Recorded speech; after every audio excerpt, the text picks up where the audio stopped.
Good morning, watch people. It's Jonathan here from the Edinburgh Watch Company in a slightly unfamiliar situation. Here I am in the Brighton Marina, having just come back from Germany, where we've been out in this mini GP3 at the Nürburgring. I thought it'd be rude if I didn't pop in and see Paul on our way back up to Edinburgh. So today we're going to be going out in this mini GP3. Paul's going to be driving and we're going to be talking all about watches.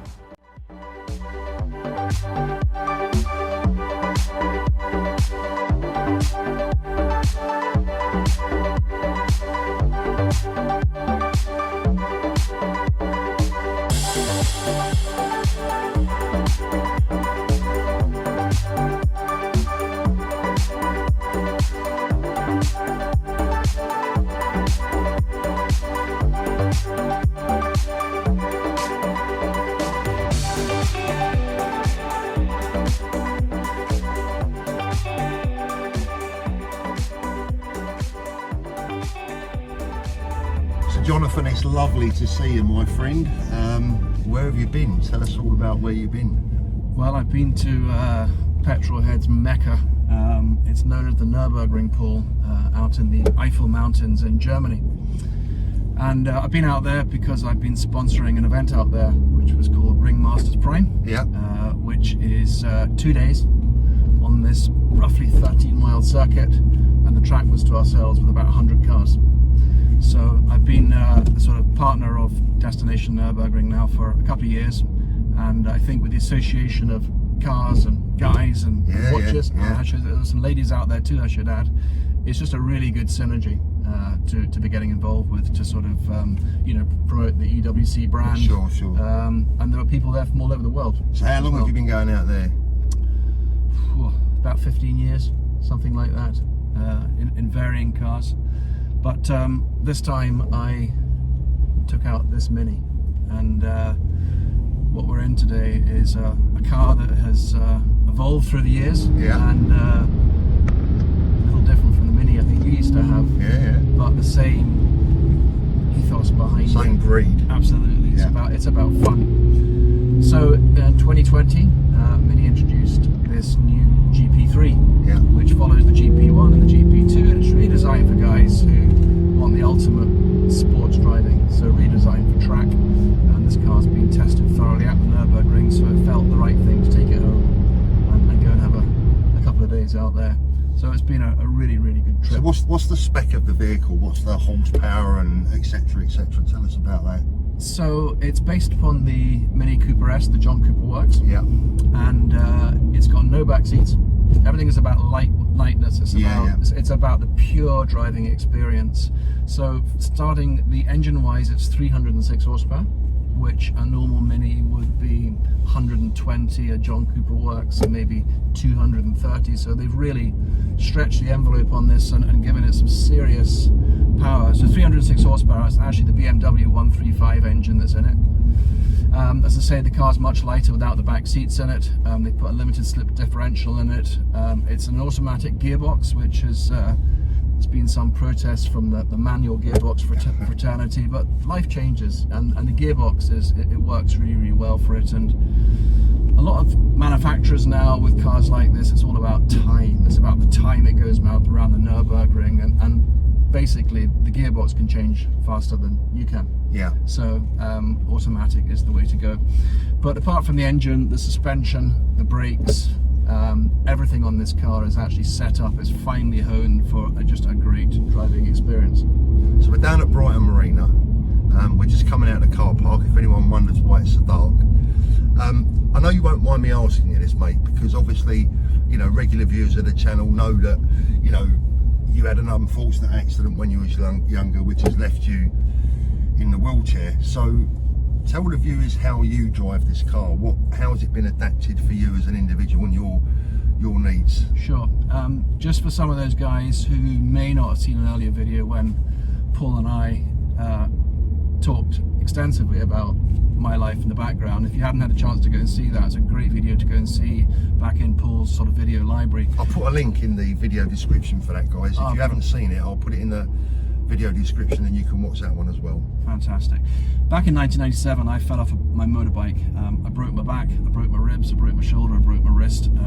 But my injury is such that the upper part of my body is working reasonably well. The stomach's a bit extended than I'd like it to be, but I think that's just too much pizza and pasta. Same as mine. Is it? So yeah, mine's like that. Well, it's the only thing that does extend easily these days. It's an age thing, isn't it? So anyhow, I'm a very lucky guy because I can still play tennis, I can ski, I can cycle. I've got a wheelchair that gets me around. But when it's not watches, cars are my hobby. It's an absolute passion. Yeah. And so, as I say, going out to the Nürburgring, getting involved with customers. We actually had a customer who actually follows your channel, who's bought a number of watches off me this year. And I told him I was going out to the Nürburgring, and he said, "Can I come out?" And I said, "Yeah, of course you can." So he actually came out, and we hosted him for a couple of days. He was a reasonably good passenger, but after about 2 laps his stomach gave in. But he'd bought some beautiful Amigas and Rolexes and Tudors off me, and it was a nice chance to meet him because he actually lived in France. So he drove across to Germany and met up, and it was great fun. And actually he bought a date just which I took out there and handed across to him. So a nice experience for us both. But yeah, back to me and driving. As my legs don't work anymore, I need a way to operate the throttle and the brake, and we have what's called hand controls on this car, which are very simple. You pull a small lever, you can see behind the steering wheel, they pull towards you, which operates the accelerator, and you just push the same lever and that operates the brake. So it does really, really well, and allows me to get around the track, you know, reasonably well. As you can see, you're driving it now with a normal control, it's just usual for yourself. Just a regular car with an extra handle. Absolutely, it's great. So I'm very, very lucky that there's really good sort of medical technology out there these days that allows me to do so many things and almost just feel like an able-bodied guy, really. Yeah. You know, you're playing tennis with someone and... So come on, what sort of lap times are you getting out there? Well, my best time was 8 minutes 30, and that's what's called bridge to gantry. So I think that's quick. Yeah, I think it's quite quick. That's quick. There was, I haven't told my wife yet this, but it wasn't insured, so I had to drive with a degree of caution. The thing about the Nürburgring, it's just over 13 miles long. I mean, it's a really long circuit, and I think there's 170 corners. Now, my brain, I'm 55 years old, I can't remember all these corners. Yeah. And there's a lot of corners there with a lot of barriers there that are just waiting for you. So if you're going to drive and not respect the car on the track, you're going to have an accident, and it's going to be a very expensive one. So I just tried to drive within my limits and had a really good fun. But no, it's a good time. I think probably the Mini Pro drivers would do it about a minute quicker. Yeah. Which sounds a long time, but you know it goes quite quickly. It's the very quick. I'm just for the purpose of the video, guys. I've had a couple of, I think I've had 3 Mini Coopers in the past, Mini Cooper S's. I'm a big fan of the Mini. This one does feel a bit different. The seats, the racing seats are really comfortable. They kind of close you in. Apart from that, from a seating position, it feels pretty much like your regular Mini, but I can feel there's a beast to be unleashed on my right foot, which we're out on the roads today, so I've got to keep it, you know, within the law. But we'll see how it goes, and we'll try and find somewhere to have a little blast. But obviously, I've got to be a bit careful. But what does something like this cost, Jonathan? Because the guys are going to want to know. Yeah. Right? I mean, you don't have to tell us. No, it's fine. Well, first of all, this is a limited edition. So there's 3,000 being made in the world. Yeah. 575 are coming to the UK, and they're pretty well all sold out. There's been the odd cancellation, as it were, but everybody who's got this car is absolutely raving about it. It's a really, really well sorted car, and price wise it's round about £38,000. For what you're getting by comparison. Yeah, I mean, a well spec top John Cooper Works is in the 30s, but this one's just a bit more exclusive. What's a 0 to 60 on something like this? 5.2 seconds. Okay, so you're only really a couple of seconds behind a 458 Italia, which is going to cost you a couple of £100 grand. I don't know off the top of my head. Yeah, absolutely. It's a long time since I've looked at a 458 Italia, because that's the car that if I was to get tempted back into buying an expensive car, guys, that is my dream car. And it's I'm done with cars, you know, now on bikes, boats, jet skis. Yeah, I'm done with cars. I pulled up in my smart car and asked Jonathan if he wanted a race, but he didn't want to know. I know when I'm beaten. So he knows when he's beaten. So I'm driving a smart car around, guys. You know, I've got no shame with that at all. I actually really enjoy driving smaller cars. This, for where I live in the city, if I wanted to get back in a car that was going to give me the thrill that I need from a vehicle, this is perfect, because you haven't got those problems with parking, etc. But it feels great. I can't wait to give it a bit of a blast. But listen, let's get into watches for a moment. First of all, what are you wearing today? Today I'm wearing a GMT Master Pepsi. First chance I've actually had to wear one, really, because they normally just come and go. Yeah. But this is the new the 126710 BLRO, I think it's numbered. Yeah. And it's the latest one with this slight change in the colour of the bezel. Yeah. I have to admit, I'm a bit of an oyster bracelet guy. Right. But having me too. Yeah. now worn this watch for the last few days on the Jubilee bracelet, is absolutely gorgeous. It really is. It's so comfortable to wear. I think these are, really, really hard to get watches just now. What is it about the oyster bracelet? Because I'm exactly the same. I just feel the oyster bracelet's a little bit more manly for me personally, but that's just my view. Yeah, it would be my choice, but having said that, it's quite fun to mix it up, and I actually think, as I look at the watch now, it does go well together. So I think it combines that sporty yet elegant look for just one watch does all. Yeah. But you can't get them. We had to pay thousands over list to get this, and they are very much a premium watch still, with significant weights on it. But I think, looking at the Batmans and Hulks and some of the Sky Dwellers, I think as an everyday wearable watch, it would probably be my choice, actually. Yeah, it's a lovely watch. I'm wearing my Casio Rangeman, as you've probably seen already, which is a huge giant of a watch. Jonathan has been begging me to do a Part X with his GMT, but I've had to tell him no. But you guys know exactly why I'm wearing these sort of watches these days. Yeah. So what I'm really interested in, Jonathan, before we get back to the car for a little bit, is I came up to Edinburgh. It was earlier this year, wasn't it? February time, just before the Corona outbreak. I came up to Edinburgh. He provided me with some lovely hospitality. We spent a lovely day together. We did a couple of extensive videos. What I'm interested to know, and I'm sure the viewers will be interested to know, is what has my channel and my videos, what's it done for Edinburgh Watch Company, for your business, for your profile? I'm not going to underestimate it. It's done a huge lot for me, Paul, and I really, really thank you for that. It's massively raised my profile. I think with the influence you have with your watch people, as it were, and I say influence, I choose that word positively because there's good and bad influencing. Yeah. But your community, and it's very easy to see with all the comments that people have written on your posts, they really believe in what you're saying. So when you stand behind your trusted sponsors, as it were, there's a reason for it. And I've got that to live up to in a way. I've got to do my bit to It's show. hard, isn't it? Yeah. You have a lot to live up to, yeah. Well, absolutely. But, you put your trust in me and other sponsors to be on your channel. It's my job to make sure I look after the watch people as best as I can do. So the profile has been massively raised since that video. And then we had a chat just over a couple of weeks ago. This awful pandemic we've been going through, we've still actually been trading. Yeah. And, with an online presence, as well as, we'd love to meet all our customers where we can do. I think we've had a lot of good stock in, and there's been a lot of people there with perhaps a bit of time on their hands working from home. Yeah. And we've sold really quite a lot of watches. In fact, more watches than we sold before the pandemic. So I feel very lucky, very honoured that my new and existing customers have come back to support me as a small business in these really difficult times. Yeah.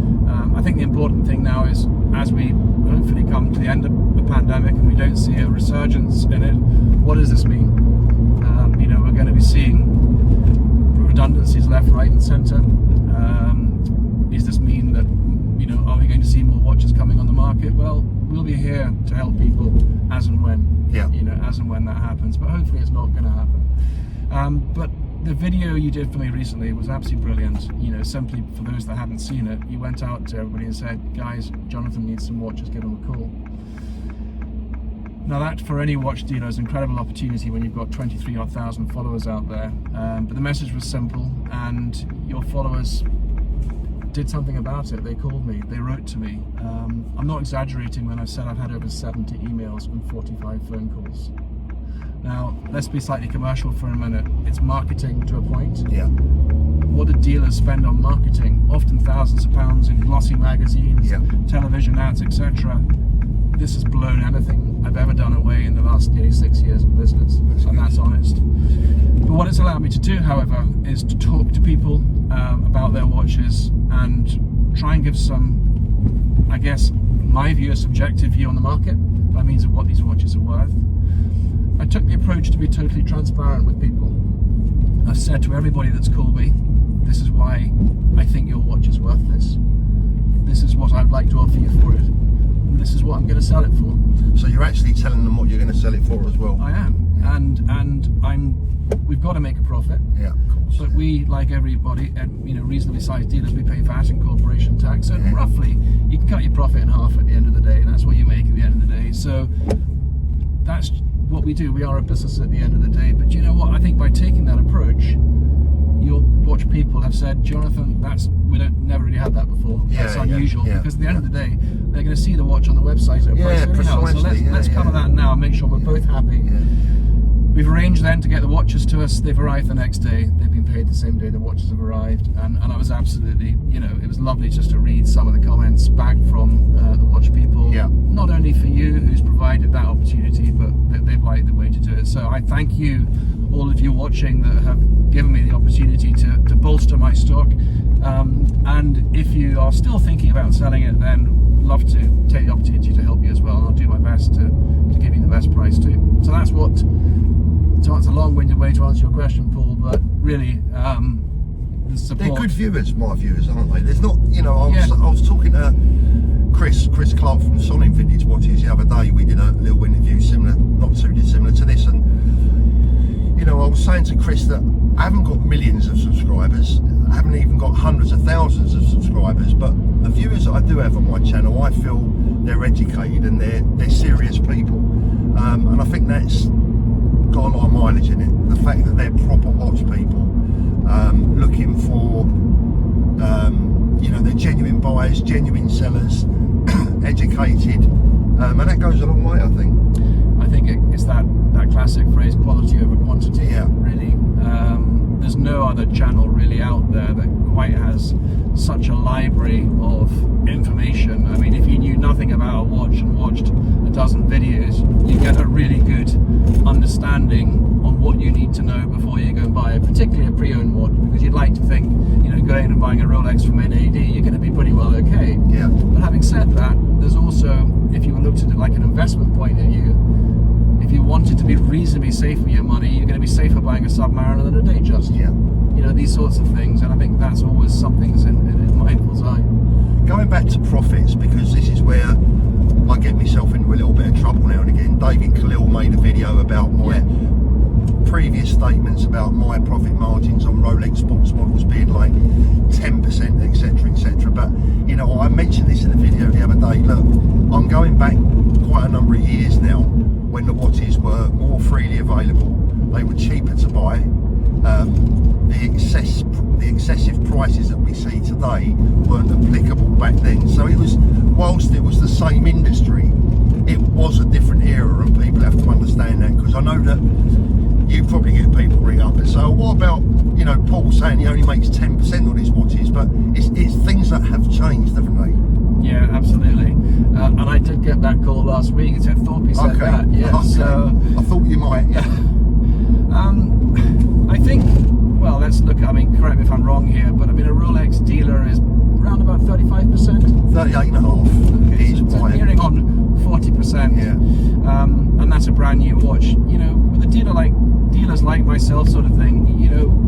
We work on a VAT margin scheme, so we pay 20% of that profit. And if let's just say it's £1,500, for example, that's roughly 300. And then you may have had to prepare that watch before it goes on sale, and we're absolutely meticulous about what that watch needs. If it's an older watch, it's going to need a service and a warranty. And a warranty. If it's been serviced, it gets a 2-year warranty. If it hasn't, we give it a 12-month warranty.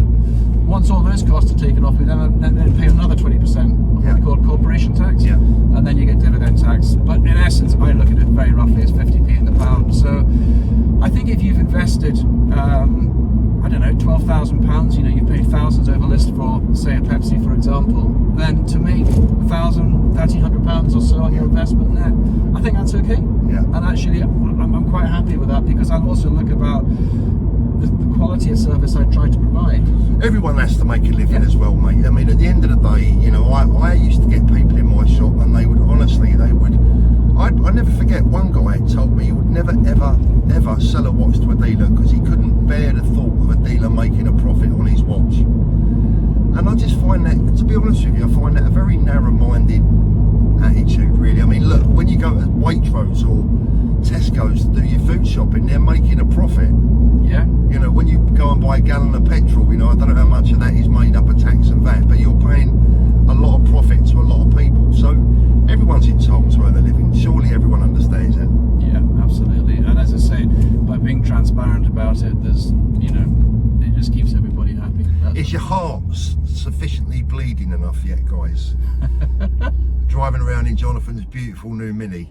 But look, listen, I mean, I think all watch dealers, I've said it time and time again, they all work very hard and have a lot of risks involved in the business as well. You know, nobody works for free.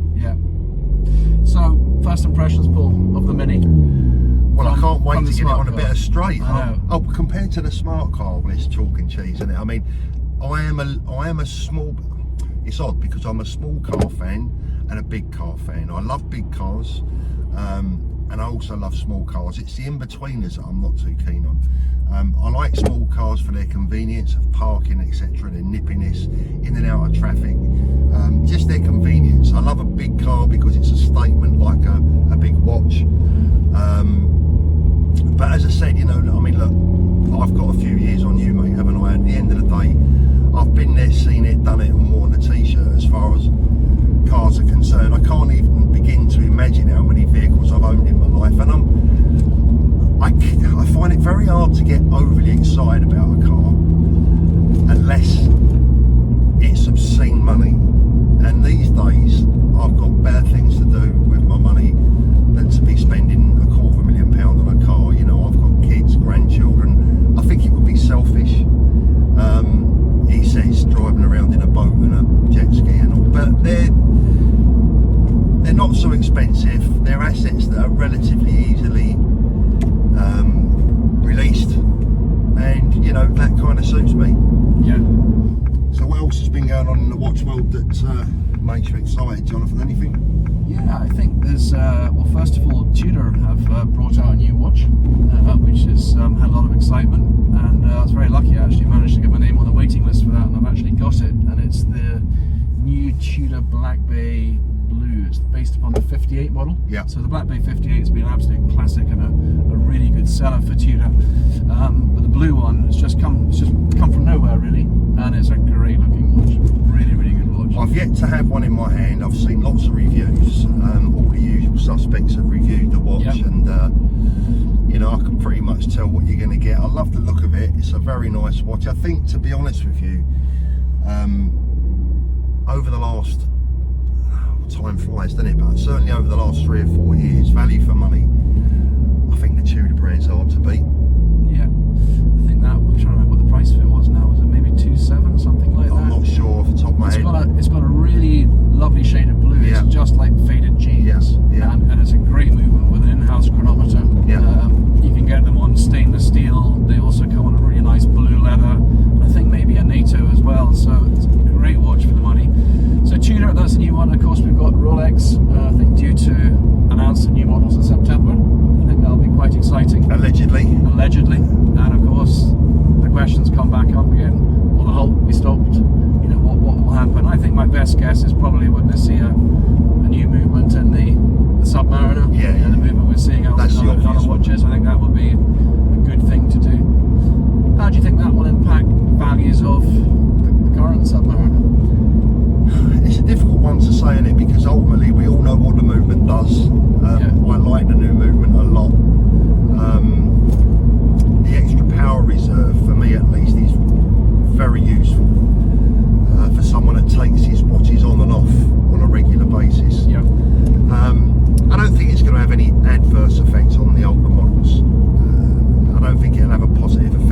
don't think it will really matter. What I would like to say, guys, is that all this stuff that you see on YouTube, so-called inside information, what Rolex are doing, it's all people just punting. Now, you know, look, if you throw enough arrows at a target, eventually one of them's going to hit, and that's what people work on. Nothing is official from Rolex until they tell you. And all this stuff that you see on forums and on YouTube about, oh, this is going to happen, my insider tells me this, my insider tells me that, nobody knows, guys, right? And I tell you, even working within Rolex themselves, the actual events that are taking place, the embargo and the secrecy is unprecedented levels in a watch company. So all the hints, tips, rumours that you see, they are just that until the bottom line is nothing is official until it's official. But some of the things that are predicted to be happening are fairly obvious, and the new movement is one of them. I think aside from what Rolex is going to be doing, the market's strong. I mean, I am, you know, the prices on sports watches in particular, certainly for what we're needing to pay for them and what we're pricing them at, they're selling well, and you know, the other dealers I'm speaking to likewise feeling the same. I'm glad to say they've been, you know, really busy through this pandemic as well. So it's funny. Sorry, Jonathan, I was saying it's funny because when I was speaking to Chris last week, he was saying that prices have hardened, and I thought that was a good way of putting it. There's not necessarily been a massive increase because we had that little dip and then things have steadied, but prices have definitely hardened.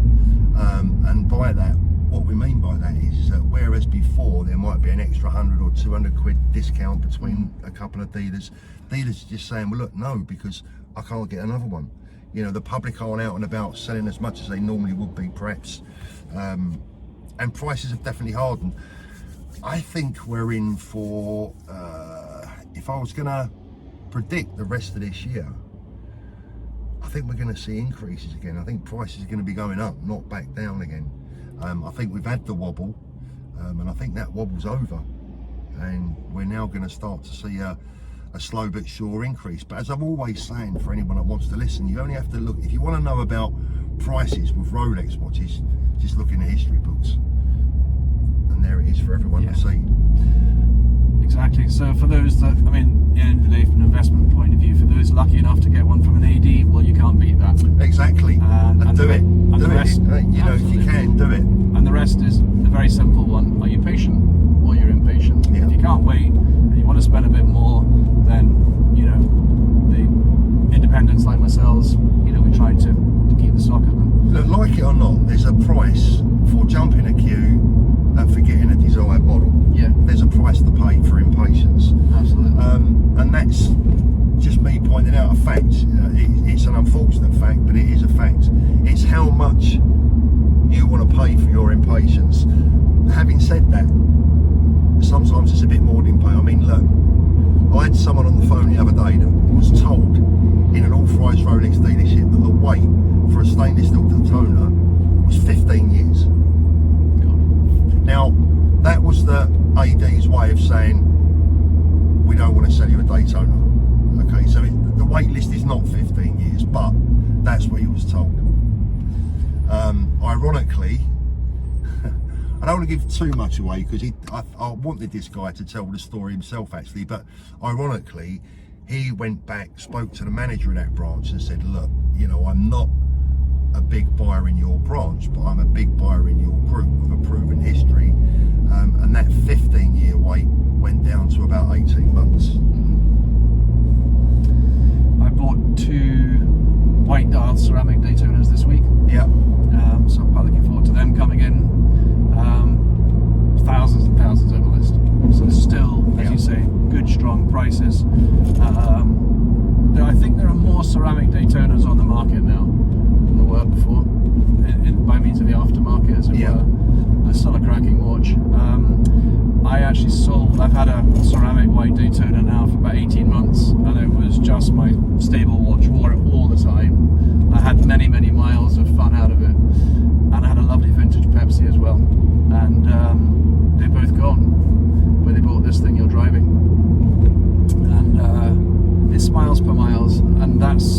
it's often how and why watches get sold, isn't it? Yeah. Other priorities come along, Yeah. new cars, holidays, whatever, that sort of thing. That keeps the watches cycling around, as it were. But should you do a quick wrist check for the camera pull? You talked about this G-Shock. We can kind of see there we go. a little enlarged there, you know.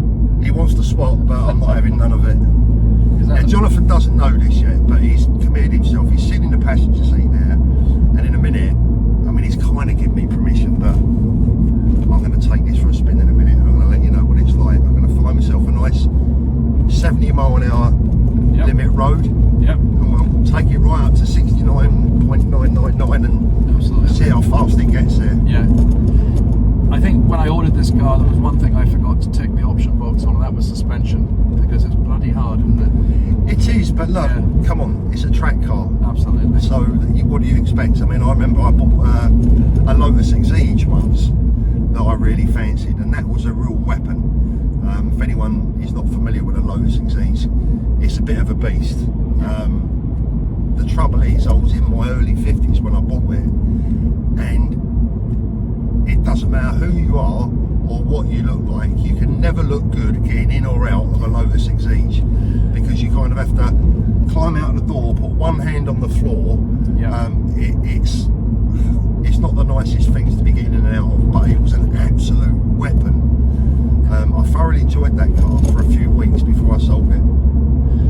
It's funny you say that, because when we crossed the Nürburgring, one of the members of our group had the new Lotus Elise and offered to take me out in it, and it was absolutely brilliant. But literally, you needed a crane to get me in and out of it. You know, it's hard enough when your legs are working, as you say. But for me, it was an interesting one. But wow, what a car! Roof off. Exactly. I'm going to give Lotus a free plug here for what it's worth. I've got to tell you, you know, I like Lotus. You know, they're a British company. I think they're based over in Norfolk, aren't they? And what they're doing, what you get for the money. I've also owned an Elise as well, so a Lotus Elise and a Lotus Exige. Now the Elise is a little bit on the feminine side, I've got to be honest, it's quite small, but again, for just a pure adrenaline track fun car, I don't know what they are these days, but price wise, but when you look at the price of these cars, particularly pre-owned, your bang for the buck is immense. And I remember at the time I had sold I just sold a Ferrari. I'm trying to remember which one it was. I sold the Ferrari and I bought the Exige, and I remember thinking to myself, this is a far better bang for the buck compared to the Ferrari. And of course the other thing is that when you park a Lotus, people do take notice of it, but it doesn't draw the attention and sometimes the unwanted attention that the Ferraris will draw. Absolutely. Well, I must admit, I remain a big Ferrari man. I've never really been a Lamborghini man, but I've always been a Ferrari man. There's something about Ferrari that just really rings my bell. They're the AP for me. They're the Audemars Piguet of the watch world. Yeah. So you've been doing lots of time on the water. It was great fun seeing your video earlier on the jet ski and the boat, and having fun. Immense fun. I actually come off for the first time twice in one day on Sunday, which being a non-swimmer is not ideal, but the safety equipment I carry, I managed, you know, it's as safe as it can get. But I'm having a lovely time, mate. You know, everyone knows that watches my videos, the most important thing to me are my family, my grandchildren, and just enjoying the rest of my life. Do you know what, mate? This is going to sound a bit of an admission now. I lost my dad when he was 57, bless him, right? I'm now 59. And I'm kind of like, to me, I'm kind of trying to make up for what my dad didn't get. You know, I know that sounds maybe a bit cheesy, but, you know, I just thank my lucky stars every day that I'm alive, healthy, and I'm here to enjoy myself. So I'm making the most of it. And I'm always telling you guys, you know, look after your family, love your family, take care of them, but enjoy yourself as well, because you never know. You're right. I mean, watches are, we don't need them. No. You can buy a Casio, can't you, for a few pounds. They're first world problems, aren't they? They do, however, give a lot of pleasure, and particularly if you're gifting them as well. And I'm sure you've seen many expressions on people's faces as they receive watches and stuff like Absolutely. that. And that's lovely for me just to play a small part in that. But you know, talking about family time, I'm actually out here with my son. My son came to Germany with me, so it's nice for him just to get involved and also just get an insight as to how business works as well, on how we work. Would he take over, do you think, someday?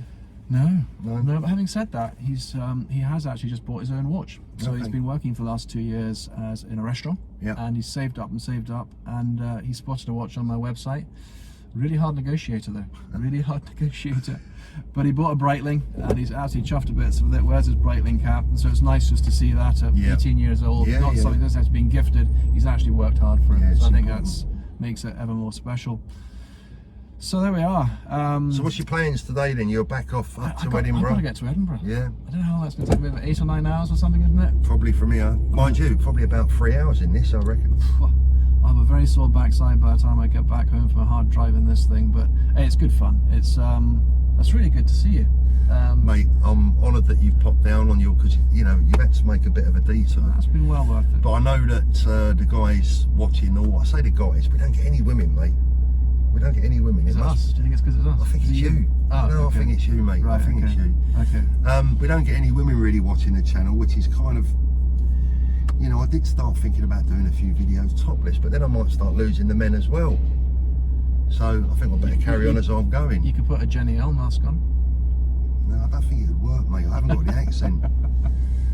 I haven't got the accent. A German Cockney accent. Do you know what? I'll say something. Don't change a thing, Paul. Your watch people love what you do. Hopefully. Honest, good fun. Hopefully. Right, I'm going to say goodbye because I said we're going to head out to You've Edinburgh. got a long way to go home, A long way mate. to go. Hopefully you enjoyed this week up. Absolutely brilliant. And you have a safe trip home. I will do. Don't get nicked for speeding. Be a good boy. Stay safe and enjoy yourself. Yeah, so goodbye from me. Thanks for watching. Cheers.